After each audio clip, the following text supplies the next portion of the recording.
Ирена Спировска на Линк. Поводот е базар на традиционални македонски занаети и креации. Ирена, добро утро!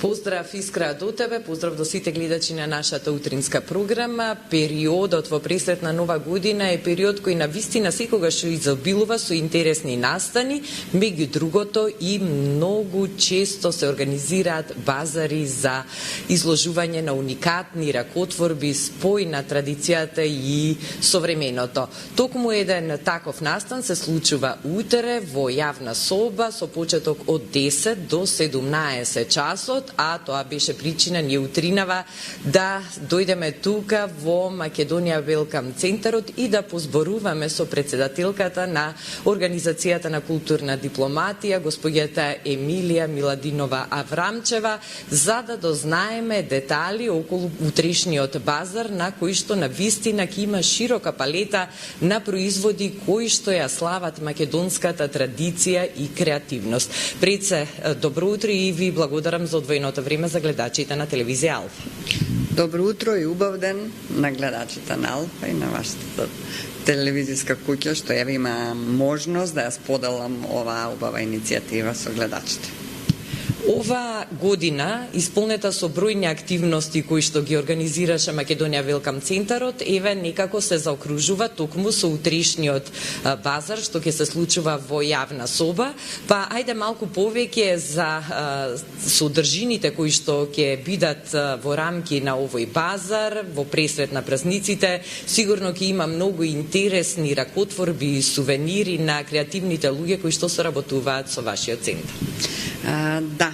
Значи, морам да кажам дека утрешниот настан е еден завршен настан на проектот во поддршка на женското предприемништво, кој е поддржан од амбасадата на Словенија.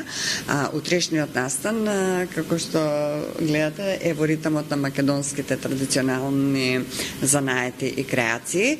Значи, веќе 9 месеци беа одбрани 60 на жени од разни општини, од Скопје, Струмица, Битола и Куманово, каде што беа обучувани на мануелни вештини, а тоа значи плетење, везење, шиење, и многу сум радосна дека оваа година во Куманово го обновивме со 30 на ученици, го обновивме занаетот на ткаење.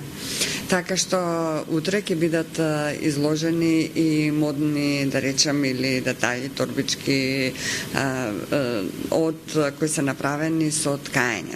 Водевме сметка да биде тоа рециклиран материјал, да се со желба да одржливост на текстилот, значи тоа од еколошка гледна точка. Водевме сметка на децентрализација, како што кажавме, веќе во 4 општини беше тоа организирано, каде што жените има едукација, беа вклучени жени од ранливи категории и евене со завршни производи.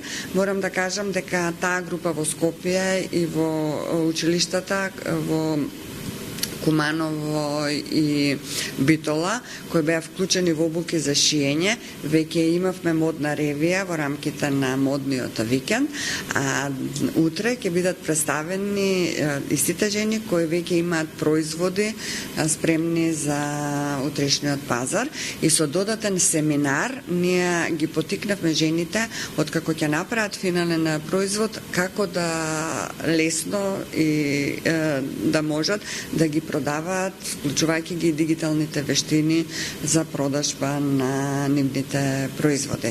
Така што утре ќе ги видиме креациите на тие 60 жени кои беа дел од проектот, меѓутоа секако дека ќе има и други редовни производители кои го негуваат нематеријалното културно наследство. Кога ќе се спојат тие вештини што жените имале можност да ги научат во рамки на активностите и кога ќе се испреплетат со нивната креативност и современите идеи, навистина се добиваат прекрасни изработки, ракотворби. Дел од нив можеме да кажеме дека се навистина и авангардни и секако уникатни, токму поради тој спој на традицијата и на сегашноста.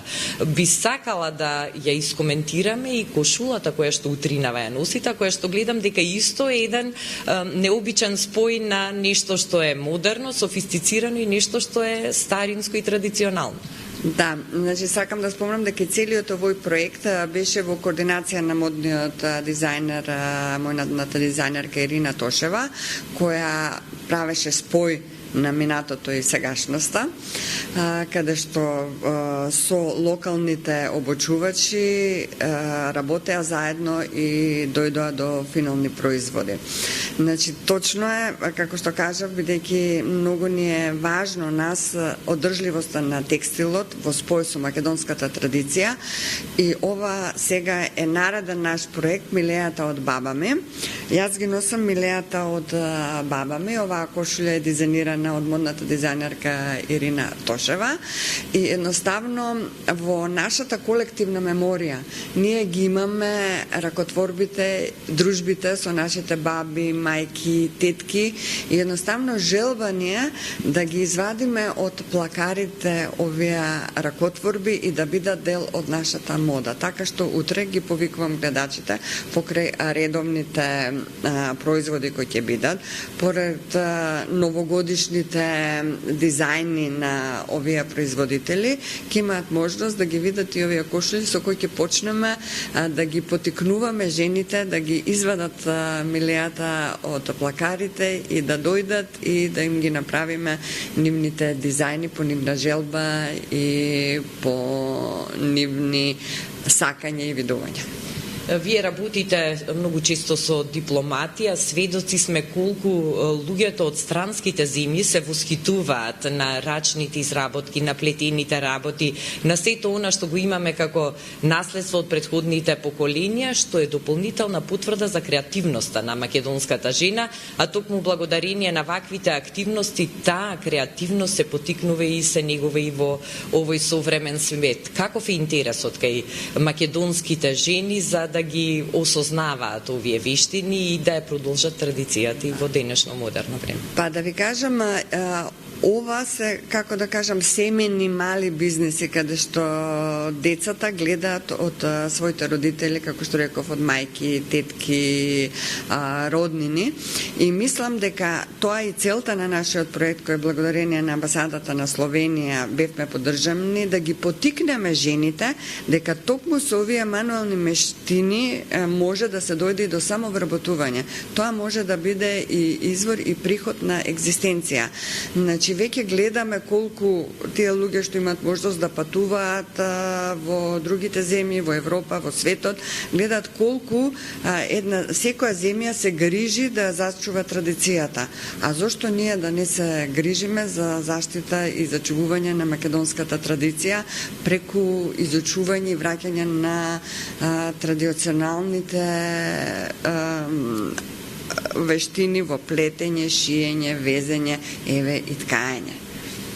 И тоа секако нуди дополнителна можност во пресет на новогодишните празници да можат посетителите да купат и да подарат нешто што е уникатно, нешто што е изработено со многу љубов и внимание и во исто време да ги поддржат напорите кои што и заложбите кои што ги правите вие како организација. Да, затоа јас би ги поканила гледачите кои се во можност да дојдат да ги разгледаат производите и секако доколку нешто им се допадне, го купат и со тоа ќе биде една поддршка на женското претприемништво. Колку повеќе овие активности се развиваат, колку повеќе жените се во состојба со вакви алатки да дојдат до самовработување и тоа да биде причина за нивна екзистенција, толку повеќе ќе се зголемува интересот. Јас сакам да кажам дека еве во период да живееме во иднина на вештачка интелигенција, ако нешто остане незаменливо, тоа ќе бидат мануелните вештини. Така што ги потикнувам жените да почнат да размислуваат, бидејќи ние имаме многу креативни жени. Како што реков, во колективната меморија ни се нашите дружби и работи со нашите мајки, баби, тетки, стрини и зашто тоа да не го претвориме во бизнис и екзистенција и да помогнеме за продолжување на традицијата. Со ова убава порака ќе го заокружиме денешниот разговор. Се разбира уште еднаш упатувајќи покана до сите љубители на ракотворбите, на традицијата, на убавите нешта, да ја посетите утре јавна соба и базарот во ритамот на македонските традиционални занаети и креации од 10 до 17 часот.